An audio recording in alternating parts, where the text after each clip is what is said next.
त सिगरेट जीअं त उनजो दूंहों हुजे थो उहो मुंहं जे ज़रिए पेट में अंदरि दाख़िल थिए थो। जेको खाइण पीअण आहे हलाल शयूं उन सां रोज़ो जेकॾहिं फासिद थी थो वञे टुटी थो पवे त इन्हनि सां बि बिल औला रोज़ो टुटी वेंदो। ऐं नशो वापराइण या नस्वार त हूअं ई जेका आहे हराम आहे।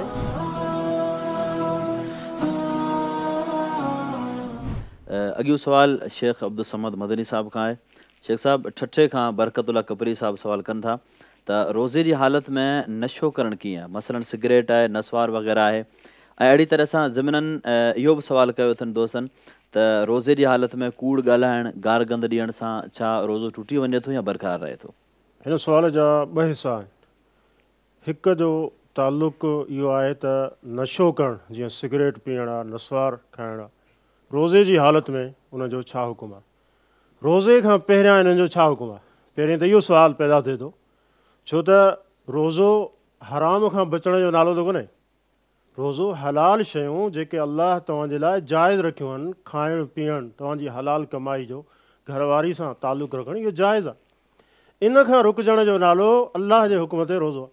हाणे इहे सिगरेट पीअणु ऐं नशो वापराइण या नस्वार त हूअं ई जेका आहे हराम आहे। उलमा उम्मत जा इन ते मुतफ़िक़ आहिनि, इहे ख़बीस शयूं आहिनि।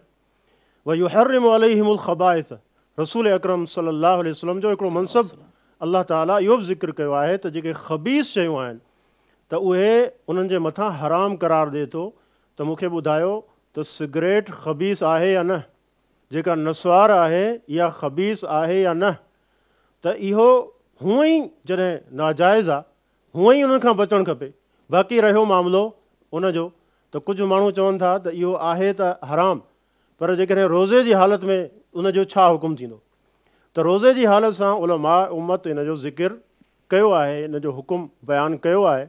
उहो इहो त सिगरेट जीअं त उनजो दूंहों हुजे थो उहो मुंहं जे ज़रिए पेट में अंदरि दाख़िल थिए थो। ऐं फ़क़ीहुल उम्मह शेख मोहम्मद बिन सालिह अल उसैमीन रहमहुल्लाह चवनि था त हिन लफ़्ज़ मंझां ई जॾहिं माण्हू चवनि था शुर्बु दुखान, इहो लफ़्ज़ आहे अरबी में, ऐं असां चऊं था सिगरेट पीए थो। पीअण जो छा मतिलबु? मतिलबु जीअं पाणी माण्हू पीए थो अहिड़े नमूने सिगरेट जो नशो बि पेट में दाख़िल थिए थो। ऐं नस्वार माण्हू खाए थो त जेको खाइण पीअण आहे हलाल शयूं उन सां रोज़ो जेकॾहिं फासिद थी थो वञे, टुटी थो पवे त इन्हनि सां बि बिल औला रोज़ो टुटी वेंदो। ऐं हूअं बि उन खां बचणु खपे। ऐं रोज़े जी हालत में जेकॾहिं केरु इनखे इस्तेमालु कंदो, वापराईंदो, त उलमाए उम्मत सभु इन ते मुतफ़िक़ आहिनि त उनजो रोज़ो टुटी वेंदो। रसूल अकरम सल्लल्लाहु अलैहि वसल्लम जो फरमान इख़्तिसार सां ज़िक्र कंदुसि त मल्लम यदा कौल ज़ूर वल अमल बिही फलैसा लिल्लाहि हाजतन फी अन यदा तआमहु व शराब।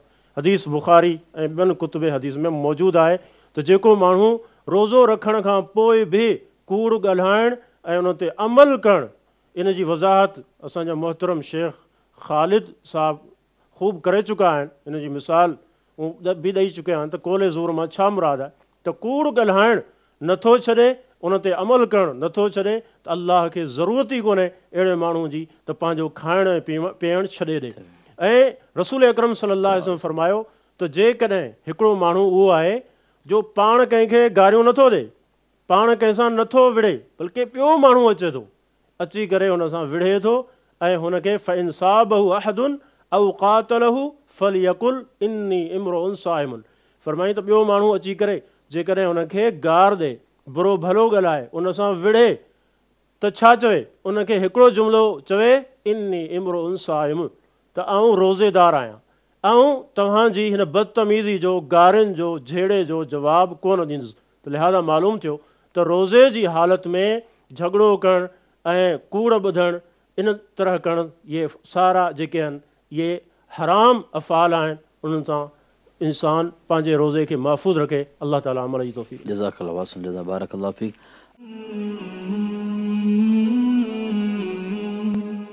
सब्सक्राइब करियो ऐं बेल आइकन ते क्लिक करियो त जीअं असांजी हर नई वीडियो जो नोटिफिकेशन मिले।